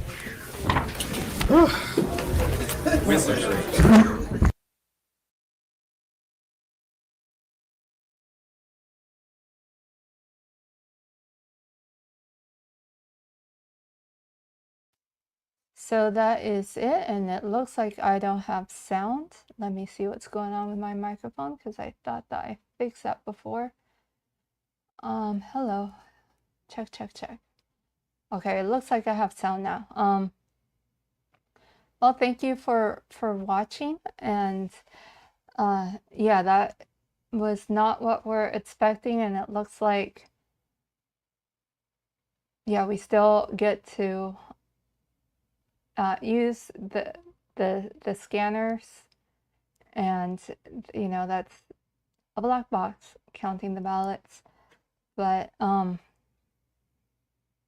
they made some amendments at the end that will take a little bit to digest. And hopefully that will be posted soon so that we can have a review on it. I'm sure that that's going to be discussed on Saturday on Garland's call. So thank you for watching. Thank you for joining. And sorry about that in the beginning. I didn't realize that. Hit the wrong button. I meant to click on this so that you had that background. Okay, that is covering me up. Never mind. Okay. Sorry about that. Yeah, so sorry about the beginning that I didn't realize that my microphone wasn't working.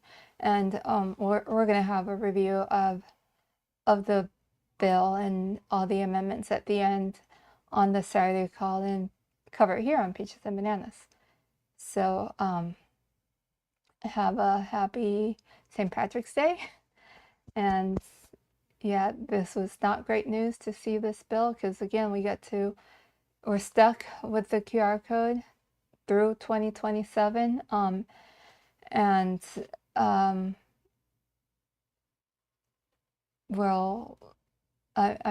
We'll see. Anything can still happen because there's still a couple of weeks. So we've all known, everybody that's been following the legislative session before, you know, like it's kind of anything can happen on Sine Die. So it's not final on this bill. Border GA has some recommendations on security issues with it, and we'll see how it goes. So let's stay tuned. Thank you for joining. Take care. And I will sign out with my watch party.